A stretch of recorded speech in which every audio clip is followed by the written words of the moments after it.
Une touche divertissante. Jean-François Barry. Bienvenue à Cube pour ce nouvel épisode. Jean-François Barry au micro. Ce qui a retenu mon attention en fin de semaine, c'est cette petite prise de bec sur les médias sociaux entre Kevin Lambert, qui est un auteur québécois, et notre premier ministre François Legault.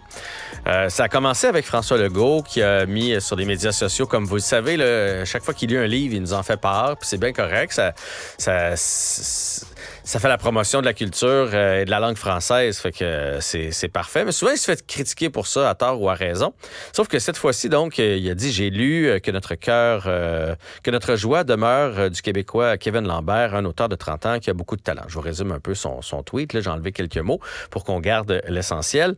Et j'ai trouvé quand même très frondeur Kevin Lambert qui lui a répondu, mais pas frondeur dans le mauvais sens, dans le sens assumé. Tu fais « Wow, il vante ton livre » et tu lui réponds parce qu'il a répondu « Monsieur Legault, en pleine crise du logement, alors que votre gouvernement travaille à saper les derniers remparts qui nous protègent d'une gentrification extrême à Montréal, mettre mon livre de l'avant est minable. » Parce qu'évidemment, le livre traite de ça, donc il dit un peu que M. Legault n'a pas compris l'essence de son livre. Mais j'adore qu'on débatte comme ça sur la place publique, qu'on soit capable de se relancer, parce qu'il y a eu un échange qui a suivi. Fait que j'ai trouvé ça vraiment audacieux de sa part, parce que tu fais, hey, le premier ministre qui parle de mon livre, c'est extraordinaire, parce qu'on va se le dire. Moi, je ne connaissais pas cet auteur-là. Maintenant, je le connais. Je ne connaissais pas son livre non plus, et j'ai comme l'impression que grâce à ce post-là, il va en vendre. Il va en vendre beaucoup plus qu'avant. Fait que, tu sais, il aurait juste pu dire merci et garder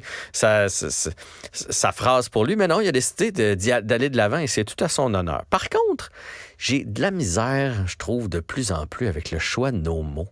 J'ai beaucoup de difficultés avec le mot minable à la fin de sa phrase. Tu sais. Tu parles quand même au premier ministre du Québec. Tu peux pas dire que c'est minable. Surtout venant d'un auteur qui a probablement un vocabulaire beaucoup plus étoffé que le mien. T'sais, il aurait sûrement pu trouver quelque chose de mieux que ça. Mais puis là, je le blâme pas juste lui. Là, on fait ça beaucoup sur Twitter. Moi, je couvre le sport. Là, c'est indécent, la performance. C'est inacceptable. Attends, inacceptable. C'est un flop. On est rude avec nos mots de plus en plus. Puis je trouve que ça teinte le commentaire. Ça teinte la phrase et ça teinte surtout le débat, parce que là, par la suite, là, heureusement, c'est le premier ministre, donc il n'allait pas se lancer dans une guerre de mots. Mais imaginez s'il avait répondu, lui, à son tour, jeune effronté, puis là, ça se met à monter comme ça. Donc, apprenons à débattre de nos idées, à se tenir debout comme il a fait, mais faisons attention à notre choix des mots.